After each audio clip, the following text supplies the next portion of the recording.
Hello, my name is Aaron Arslan and I am the owner of Arslan Fleet, where we've added over 100 cars to the Turo platform. And today we're going to be talking about what is the best car to add to Turo in your given market. So when we're looking at the best car to add to Turo in your given market, the first thing to note is that every market is different. You know, me being in Denver, Colorado, I'm going to be looking at cars that are more SUVs, obviously four-wheel drive or all-wheel drive cars that can get my guests to and from the mountains safely. Now, if you're in, say for example, Miami, that's a very different market because you're at the beach and people want to have flashy cars. So you're going to be looking at maybe something a bit different than what I'm looking at here in Denver, Colorado. So that's why I'm going to show you exactly how to analyze your specific market. While I'm going to be using Denver as the example, you can apply this to wherever you are. Now, I'm going to show you a few ways that I go ahead and analyze my market and figure out what a great car for Turo might be. Now, the good thing is that Turo went ahead and did some of the work for us, and they've come out with something called the Turo Carculator, which gives us a very good understanding of which cars might perform well in our markets. So I'll show you how to use that, and then after that, we're gonna take a deep dive directly onto the Turo platform,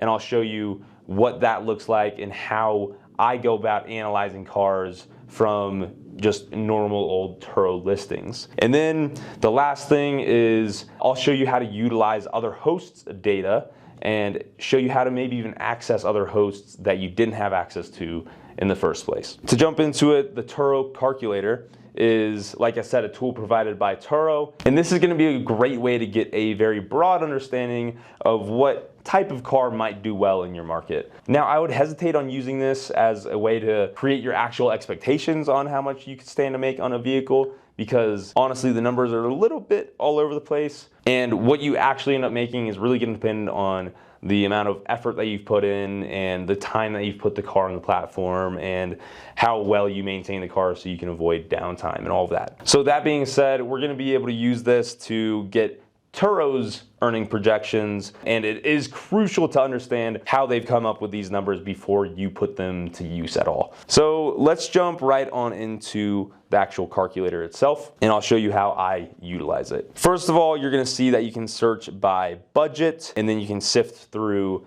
the region that you're in. For me, I'm going to click on here and click Denver, and we're going to be searching, by different budget ranges: $10,000 to $25,000, $25,000 to $40,000, and then $40,000 to $100,000. And then down here at the bottom, we're going to be able to search by a specific vehicle. For me, obviously Denver, and then if I'm looking at a specific vehicle, I can kind of scroll through here. And let's see, for example, what a Toyota Sienna would do in Denver. And now its numbers pop up. And I'll explain more about what these numbers mean right now. When we're looking here, let's start with estimated value. That's just going to be the value that Turo estimates the car to be. So the full price of the car, that's Turo's estimated value of vehicles between 2018 models and 2024 models. Now, obviously, because there's so many different trims and different amount of mileage that has been put on the car, these numbers are going to be off from what you can expect to see when you're out shopping on the used market or even the new market. Then over to the right, we have the annual loan cost. So that annual loan cost is using that estimated value, which already is a little bit off, and then they're going to assume that you are putting a loan on the vehicle and you're putting 10% down, and you have an 8.5% interest rate, so APR, and you have a 60-month loan term.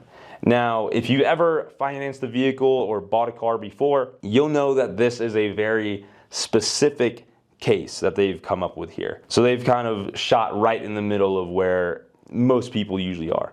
So, 10%, that could be more or less, 8.5 could be more or less, and then 60 months could be down to like 24 months or up to 72 months. So that being said, take this one with a grain of salt as well, because this is such a specific situation. Then they have this annualized ROI number. And so let's dive a little bit deeper on how Turo comes up with that ROI number. So I've actually taken these numbers from this first car that pops up, the Dodge Grand Caravan, where it shows the estimated value, loan cost, and average earnings. And here I'm showing how Turo came up with that ROI number, which even my number is a little bit off because they've accounted for you paying for some maintenance. So my number is a tad bit higher by about, I think, 6% from what they had. However, this will show you kind of the general ballpark of how they did it. So rather than Turo using that overall value that they've projected for the vehicle, they've gone ahead and used what you're putting towards the vehicle in that first year based on that very specific situation that I showed you a minute ago of how they came up with that annual loan cost. So what they've done, and what I've shown here in this calculation, is they've taken the down payment, the 10% down payment that they're projecting, and the 8.5% APR for 60 months, and they've added those up as your initial investment. And then over the course of the year, they project that you're gonna make $10,800 in earnings, which puts them at the 207%, but then it comes down because they're projecting those maintenance costs. Now I wanted to show you this in comparison to what you could expect if you paid for the full value of the car. Because a lot of people might look at that 200% ROI and say, oh my God, this is gonna be the best investment of my life. But they don't realize that, oh, you still have the rest of that car to pay off at the end of the day. So taking that same vehicle, and instead of using these two numbers to come up with your ROI, I wanted to show what it looks like when we take the full value of the vehicle and calculate the ROI based on those same earnings. We get the 66% ROI, which is still a great return on investment. Any investor will tell you that, but don't be fooled by them coming up with this massive ROI number on the calculator. Versus if you've paid for the full value of the car, in that first year, you're gonna have a 66% ROI, which is still very good, but I just want you to know that about how they've come up with this number so that you can take it with a grain of salt. Now, enough of the negativity of this calculator, because it's still a great resource, and that's because of this average annual earnings figure. So the reason that this number is actually so valuable is because Turo has used real life data for the last 3 years to come up with this number. And this is data that you and I do not have access to. This is internal Turo data that they've congregated and come out with this number. So as you can see down here, and just for reference, today's date is February 26th, 2024. They've gone ahead and shown that this data is from dates January 1st, 2020, all the way until June 31st, 2023. So it's still 6 to 7 months in the rear. However, we still do get very great insight because they've congregated that and placed it here for our viewing. So to get more into how I actually use the search by budget portion of this calculator, this is gonna be really useful for determining what price range you should be in when you're purchasing a car. So as we're looking at this lowest price range, the $10,000 to $25,000, we can see that the ROIs are pretty high. Now, I know I just went through this whole thing about how the ROI numbers are a little bit weird on how they got calculated, but I would still feel comfortable comparing them from vehicle to vehicle, as long as you're not getting too nitty-gritty about, oh, hey, you know, that Jeep Renegade's a 197, but the Dodge Grand Caravan's a 201. So I would more so have a buffer of 50% or so when you're looking at cars and comparing them to each other. Anyway, so as I'm looking through here in that lowest price range, we see them from that 200% all the way down to 171%. And then if I jump into the next budget range, it actually starts at 185% at number 1, and then it goes all the way down to 125. So when you're thinking about the best bang for your buck, strictly on the car price versus the earnings, we can tell that the lower price range is gonna be better. And I'm assuming as we go up, that ROI is gonna go down. So as we see here, at this highest price range, we're all the way down to a 75% ROI in Denver based on Turo's projections. So because of that, I would be more comfortable looking at cars at a more budget price here in Denver, Colorado. Now this could be different from something like I said earlier, Miami, where you might want a more flashy car because you're gonna get more high-paying renters. Now, although these ROIs on the lower end vehicles are gonna be a lot higher here in Denver, you do have to consider the amount of work you're putting in for your output. And I've talked to a lot of hosts that share that same sentiment with budget cars. So you might end up putting more work into a budget car than you would a higher end car.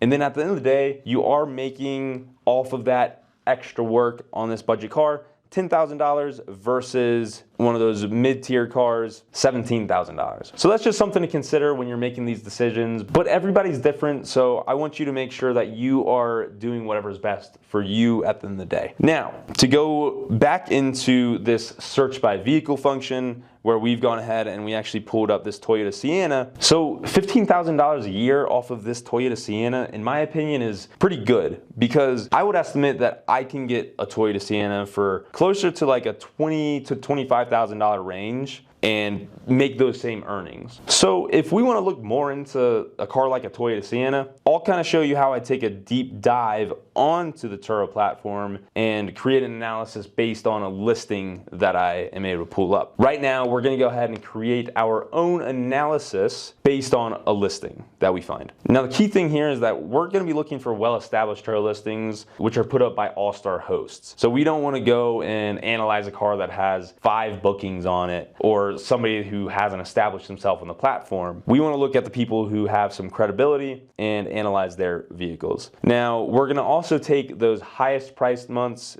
as you'll see, and the lowest price months so that we can estimate the price of the vehicle. And then we're going to use the reviews to estimate the vehicle's utilization so that at the end we can punch out a good analysis on what we could expect to make on that vehicle. So let's go ahead and jump into it. And I'm going to be looking in Denver, Colorado. Now keep in mind that today's date is February 26th, but I'm going to be pushing the date all the way out into July as I'm searching for this car to analyze.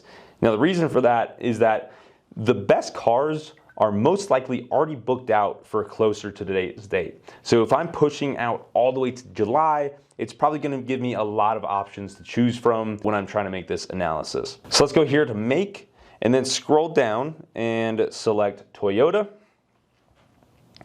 And then it'll give us the option to select a model. And so I'm going to scroll to where it says Sienna. And then we can go and sift by the year. Now I like to give it a buffer of 1 year on either side, just in case there's not a 2019 that has a lot of reviews available.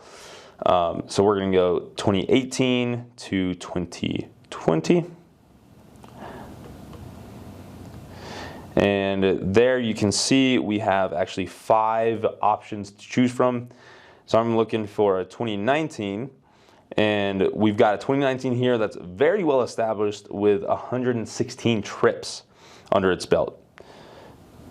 And luckily enough for us, that seems to be the most well-established vehicle out of these 5 anyway. So we're gonna go ahead and analyze this car. The things that I want you to note down is, number 1, what do they have it priced at for a lower end day?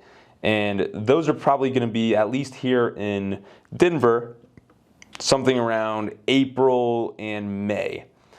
So what we can do is actually hover over these dates, and it's going to show us prices all across the board, right? And we want to pick out the lowest price and note that down. So I just saw a 44 here, I believe. So we're going to use that as our low end price. Now on the flip side, July is probably going to be a very high month. So we're going to be looking at July on the weekends and see how much they're charging for this car. So that's going to be 148. We're going to note that down too. All right. Then as we're going through here, let's jump down to where it has reviews. And what I want you to do is count the amount of reviews backwards until above 10, and then note the date that you're at. All right. So right here, we're at this one. So we have 1, 2, 3, 4, 5, 6, 7, 8, 9, 10. Do a couple more. 11, 12, 13, 14. We'll just stop there. All right. Now this is all going to make sense in just a second. So let's jump back into here and go to my analysis spreadsheet, which you can actually find a link to in the description to use it for yourself. I've gone ahead and blacked out a lot of the research that I've done, because you can go ahead and do your own research to find the best cars, but we've gone ahead and shown this Toyota Sienna example, and I believe we actually saw a 44 on there rather than a 43. So let's just adjust that one thing.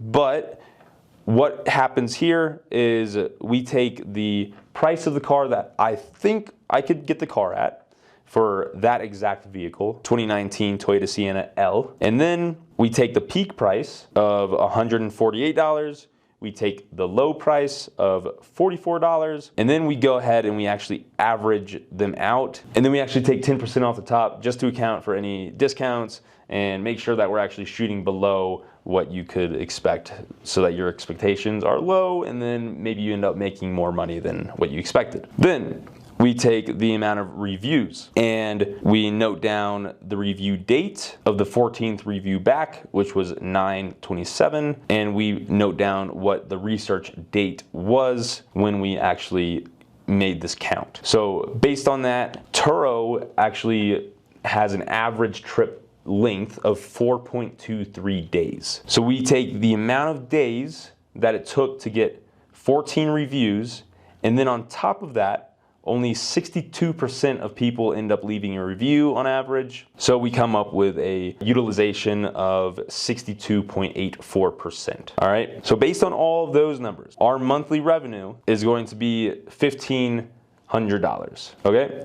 And then I've gone ahead and actually accounted for $250 of expenses per month, and Turo taking 10% of your earnings. So that ends up with a monthly profit for this vehicle owner of $1,200, which puts us at right where that calculator had us, of that $15,000 range. And then based on the purchase price of the vehicle, it looks like we could pay off that vehicle in around 1.65 years. That's kind of how I go ahead and I do my own analysis on a Turo vehicle. Now, beyond doing your own analysis using the Turo Carculator, the last resource that I would recommend you use is other hosts and their data. Not everybody's gonna give you that data, but we can still try. So the best way to do this is, if you don't have somebody in your market that you've already connected with, you can try to find people online and connect with them that way. The big thing here is that when you're taking advice from other Turo hosts, make sure you see their resume. And by resume, I mean their Turo profile. Look at how many listings they have, how many reviews they have, and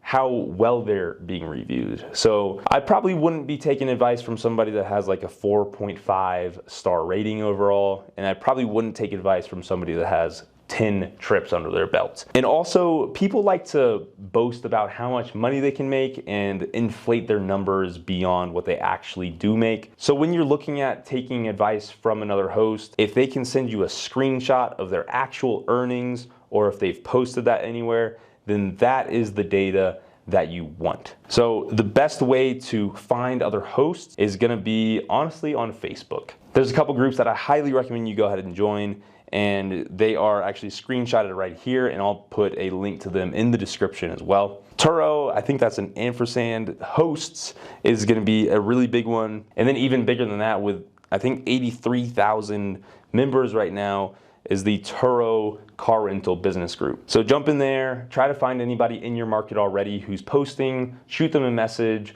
or see if they've already shared data, which a lot of people do if they're bragging about how much money they make. The other thing you can do is actually make your own post and say, hey, I'm Aaron, I'm in Denver, and I'm looking for individuals to connect with and possibly work with here in the Denver area. And then you'll get a bunch of people from your market get in touch with you, and you can have friendly conversations and say, hey, what cars do you recommend? What are your highest earners? And that'll be a great place to start. So there you have it. There's 3 different resources that you can use when analyzing a vehicle for Turo, using that calculator, doing your own analysis, and connecting with other Turo hosts.